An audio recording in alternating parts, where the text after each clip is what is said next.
Una cita con la palabra es un podcast que tiene como propósito proporcionar una herramienta a los lectores de la Biblia para que saquen el mejor provecho a cada libro de las Sagradas Escrituras, pues antes de enfrentar su lectura y estudio, tendrán una visión general de cada uno de sus libros.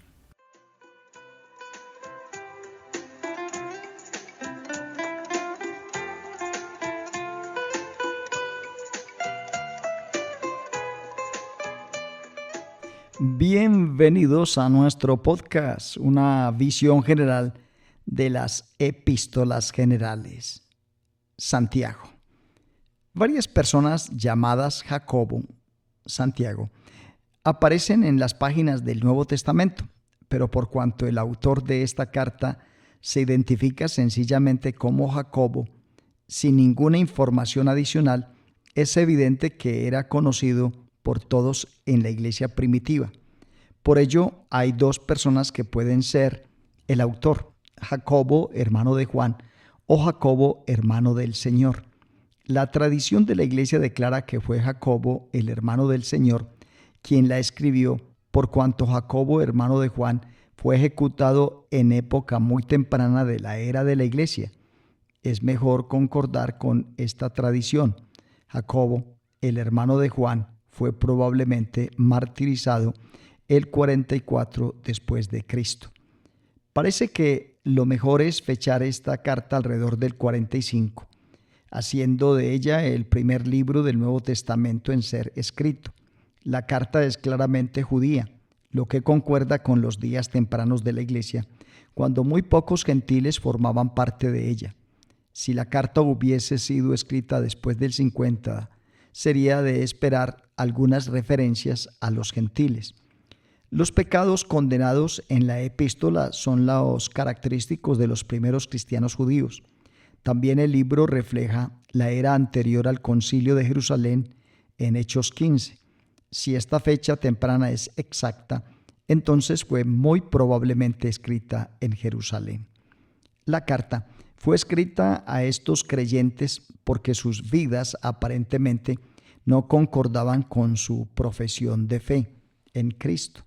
Eran culpables de varios pecados aceptables como la envidia, la maledicencia. Santiago pensaba que era necesario recordarles que la fe genuina en el Salvador es más que una mera aceptación de hechos históricos.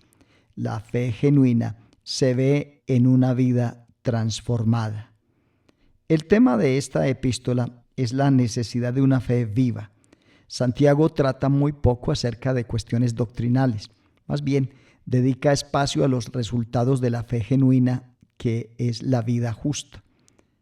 Jacobo, Santiago, es designado comúnmente como el hermano del Señor Jesús, aunque comprendemos que en realidad era su medio hermano. Jacobo no era creyente en Jesús durante su ministerio terrenal, pero su aceptación de su medio hermano como el Salvador y Mesías de Israel tuvo lugar probablemente en ocasión de una aparición especial del Cristo resucitado a él. Junto con otros muchos, Jacobo estuvo en el aposento alto orando y esperando la venida del Espíritu Santo en el gran día de Pentecostés. En los años que siguieron, Jacobo llegó a ser bien conocido y llegó a ser el líder de la iglesia en Jerusalén. Su influencia e importancia para la iglesia primitiva quedan enfatizadas por la declaración de Pablo en Gálatas 2:9, donde es llamado columna de la iglesia. Según 1 Corintios 9:5, Jacobo estaba casado. La tradición de la iglesia dice que murió como mártir en el 62 bajo el poder del Sanedrín. El versículo inicial de la carta dice que esta epístola se dirigía a creyentes que habían sido esparcidos por la persecución. Estos eran cristianos judíos que habían sido echados de Jerusalén como resultado de la lapidación de Esteban y de la persecución dirigida por Saulo de Tarso. Por ello, esta carta no fue enviada solo a una iglesia local, sino a creyentes en varios lugares. Santiago instruye a estos creyentes perseguidos en el sentido de que todos tendrán pruebas en la vida. Hay una gran variedad de pruebas, pero todas ellas son para nuestro crecimiento. Él reconoce que las pruebas pueden causar confusión e incertidumbre, pero hace notar que hay sabiduría disponible de parte de Dios para poder pasar por ellas con bien. Hace notar que Dios es bueno y que no nos pone a prueba para llevarnos a pecar. Santiago alienta a estos creyentes recordándoles que hay bendición y recompensa para los que responden correctamente. Experimentamos nuestra mayor felicidad y libertad cuando vivimos nuestras vidas en conformidad a la norma divina, la ley de la libertad. Esta clase de vida recta nos viene cuando oímos y aplicamos la verdad de Dios a nuestras vidas. No es suficiente con oírla. La justicia quedará evidenciada con cosas como la separación del mundo, ser liberados de los pecados que solían controlarnos y mediante actos de compasión. El andar cristiano no carece de problemas. El sistema del mundo, Satanás y la propia naturaleza caída del cristiano, la carne, nos pone obstáculos en el camino de la justicia. Santiago trata de algunos de estos obstáculos principales que afronta el creyente medio y las consecuencias de o bien vencerlos o bien de ser vencidos por ellos. Trata acerca del obstáculo del favoritismo, de la fe teórica, de la lengua, de la sabiduría mundana, del amor al mundo, de censurar a otros creyentes, de la independencia de Dios y de las riquezas.